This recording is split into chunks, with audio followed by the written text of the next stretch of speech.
So I realized the other day as I was reading my Bible that you could actually read a whole book in the Bible and tell all your friends that you did that, and it'd be kind of really cool. If you look up the book of Joel, there's only 3 chapters. It will only take you about 15 minutes to get through it. Powerful though, powerful passage in Scripture. 3 chapters. The first chapter talks about these locusts, and all these locusts are coming and attacking and eating up and devouring all of the good things that the Israelites have, that they depend on.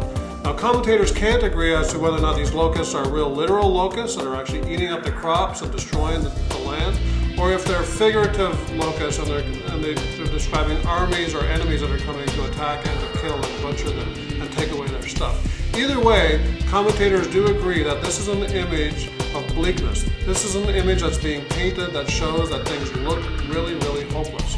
And when we get to chapter 2, we actually see a call to prayer. The people are being asked to stop everything that they're doing and pray to God and see what happens. They cry out. So we see really cool images. We see a request to rend your heart and not your garments, meaning let's make this thing penetrate not just our outer selves, but our inner heart as well. It also shows this image of a woman who's breastfeeding. It says, stop everything you're doing, even if you're breastfeeding your child, and come and pray. It also shows this image of a honeymoon. Stop everything. It says, stop everything, no matter how important, no matter what you're doing, come and pray. Then we start seeing these pictures being painted in chapter 3 of hope, of joy, of shalom, of peace. We're seeing the locusts being destroyed. We're seeing the enemies being pushed away. We're seeing crops, we're seeing fruit, we're seeing the land bearing fruit and bearing hope, and all the people are coming together and recognizing that God did actually come through for them and is delivering them from what seemed really hopeless at the time.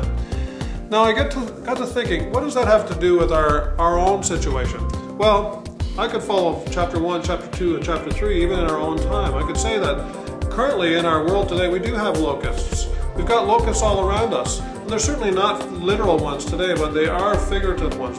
All around us have enemies coming around us, destroying everything in sight, and we don't have any idea what to do to respond. We've got all kinds of issues with guns and gangs. We've got issues with human sexual trafficking. We've got poverty. We've got homelessness. We've got housing crisis. We've got drug addiction. We've got guns and gangs. We've got AIDS in Africa and AIDS in our own backyard. We have no idea what to do to respond. We're trying to do all kinds of things by building think tanks and doing conferences and writing books, and doing seminars and bringing in all kinds of expert panels, and yet none of that stuff is working. And the fact is there's not enough money and there's not enough program anymore to try and respond to these locusts.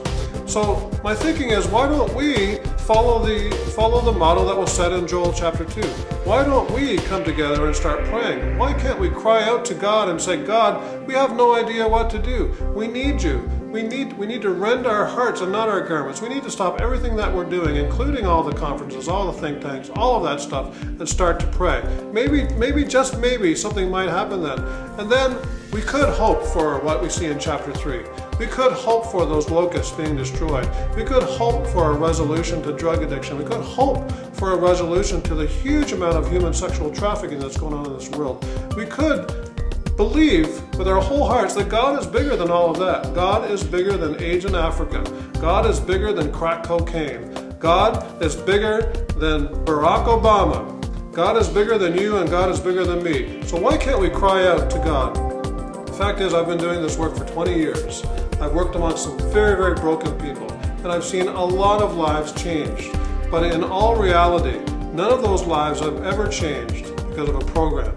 Nothing has ever changed because we poured enough money into it. Nobody that I've seen has ever had a huge change in their life without some kind of an encounter with God, the God who was bigger than all of their problems. And I believe that we as Christians need to cry out to Him. We need to get on our knees and pray. We need to be obedient. We need to be faithful. We need to never, never, never, never give up. We need to never acknowledge that God is not able to fix anything. We need to be people of prayer. Let's let that be our legacy. Let obedience and prayer be our legacy to